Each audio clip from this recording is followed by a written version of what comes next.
بسم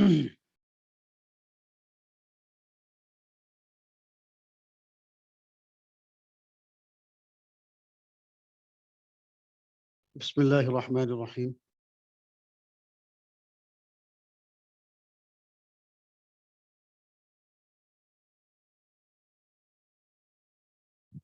اس سے پہلے ہم نے ابھی جو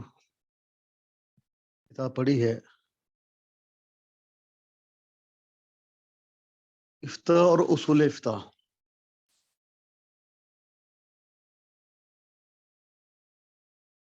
اس کے اندر ہم نے افتاء کی تعریف، لغوی اور اصطلاحی اس کا معنی کیا ہے، وہ ساری باتیں ہم نے پڑھی ہیں۔ یعنی مفتی کس کو کہا جاتا ہے؟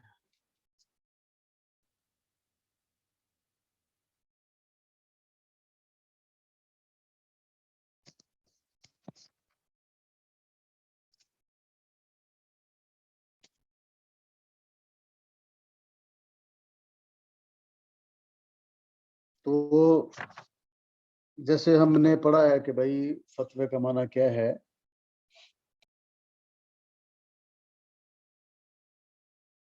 اور اس کا فتوی یعنی نوجوان کو کہتے ہیں، اور اصطلاحی تعریف یہ ہے کہ بھائی جو کوئی شریعت کا مسئلہ ہے، پیچیدہ مسئلہ ہے، تو بندہ اس کو جو احکامات ہیں، جو قواعد ہیں، ان کے مطابق بندہ جو ہے وہ ساری چیزوں کو مد نظر رکھ کے جو ہے وہ فتویٰ لکھے، اس مسئلے کا حل کرے۔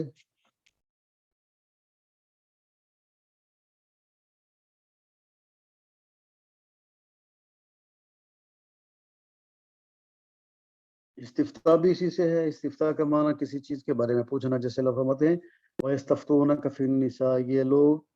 آپ سے عورتوں کے بارے میں استفسار کرتے ہیں۔ یستفتونک فی الکلالہ، لوگ آپ سے یعنی فتویٰ لیتے ہیں، آپ سے پوچھتے ہیں کلالہ کے متعلق۔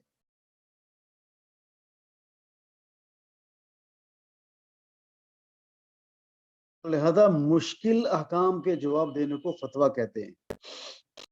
مشکل احکام کے جواب دینے کو فتویٰ کہا جاتا ہے۔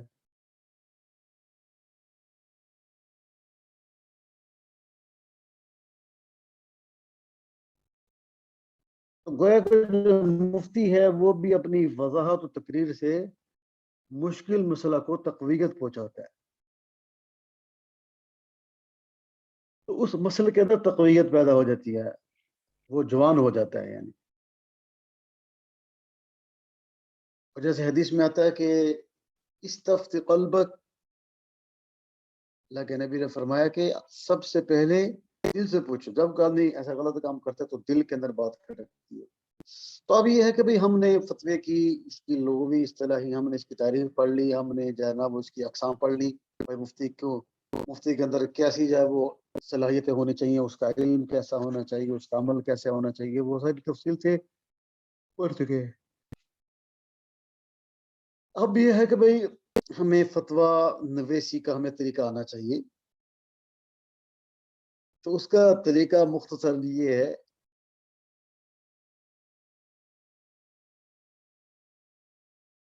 کہ آدمی ہمارے سامنے سوال رکھتا ہے تو ہم سب سے پہلے اس بات کی نیت کریں ہم اللہ کی طرف متوجہ ہوں، اللہ ہی ہمارے دل میں اس کا صحیح جواب ڈال دے، اور مقصد یہ ہوگا، مطلب یہ ہوگا کہ بھئی ہم اللہ کو راضی کرنے کے لیے اس سائل کو صحیح بات بتائیں، اس کو کسی یعنی خرچے سے اور کسی بٹیک سے بچانے کے لیے ہم اس کے لیے خیر نرمی کا پہلو تلاش نہیں کریں گے، بلکہ مالدار ہو یا غریب ہو یا کوئی جاننے والا ہو یا کوئی انجان ہو، ہم سب کے لیے ہمارا ایک ہی اصول ہوگا کہ ہم قرآن و حدیث کو، اللہ کے احکامات کو سامنے رکھیں گے، علماء امت کے اقوال کو سامنے رکھ کر ہم اس کا جواب دیں گے۔ یہ نہیں ہے کہ بھائی جو ہمارا جاننے والا ہے بھائی اس کے لیے تو نظمی اور ثانی والی بات کرتے ہیں، اور جو ہمارے جاننے والا نہیں ہے، کوئی مخالف ہے، اس کے لیے ہم سخت بات کرتے ہیں۔ ایسی بات کرنے کی اللہ کی ہمیں اجازت نہیں ہے شرعاً۔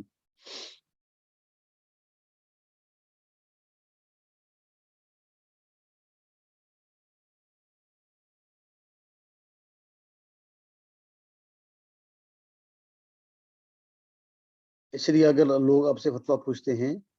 ہم سب سے پہلے اس کو قرآن پاک کے اندر تلاش کریں، قرآن پاک کے اندر نہیں ملا،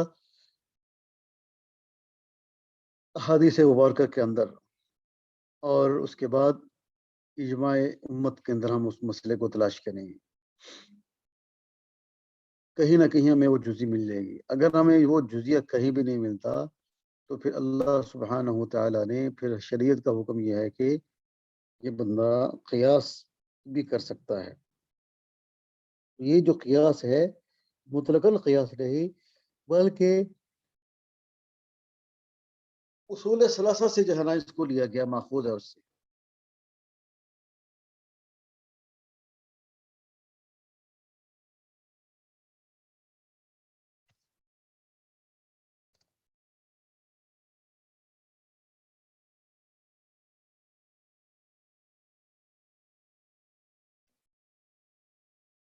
اور اگر ہم سے کوئی مسئلہ پوچھتا ہے، ہمیں اس کا جواب نہیں آتا، تو ہمیں فوراً لا ادری کہہ دینا چاہیے، بھائی میں نہیں جانتا، بھائی ہمیں معلوم نہیں ہے اس کا سوال۔ اس وجہ سے آپ نے حدیث پاک میں پڑھا ہے نا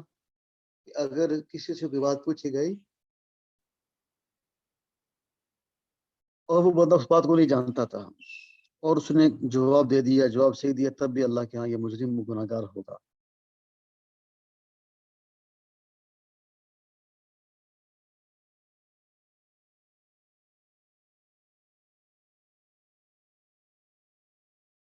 اس لیے اگر ہمیں کوئی سوال کا جواب نہیں دیتا، لوگ ہم سے وہ جلدی کا مطالبہ کر رہے تو ان سے کہہ دو بھائی مجھے تو معلوم نہیں ہے، بعد میں تحقیق کر کے ہم آپ کو بتا سکتے ہیں۔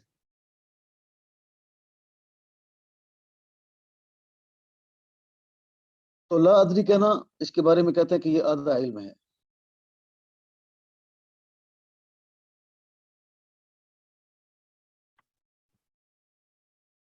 تو جو ہم نے کتاب کے اندر جو ہم نے باتیں پڑھی ہیں مفتی کے لیے جو ضروری ہے، جو مفتی عیسیٰ خان صاحب رحمۃ اللہ علیہ نے لکھی ہیں، ہمیں یہ ساری کی ساری صفات اپنے اندر پیدا کرنے کی ضرورت ہے۔ جب حوالہ لکھیں گے تو حوالہ ہم فقہ کی کتابوں کا لکھیں گے۔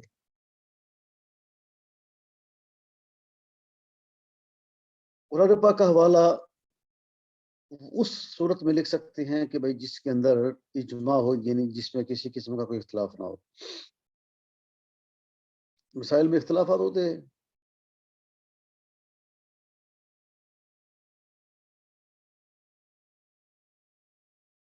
وہ جو خوارج نکلے تھے حضرت علی رضی اللہ عنہ کے خلاف بغاوت کی تھی،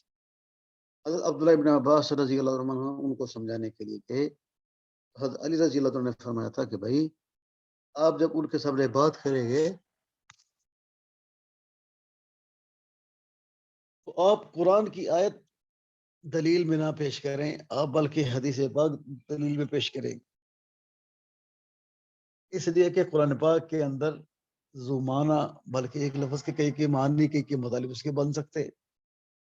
لیکن جب حدیث کی باری آئے گی تو حدیث کے اندر نبی اکرم صلی اللہ علیہ وسلم نے گویا کہ اس کی خصوصیت فرمائی، اب جو ہے وہ ماننا خاص ہو جائے گا۔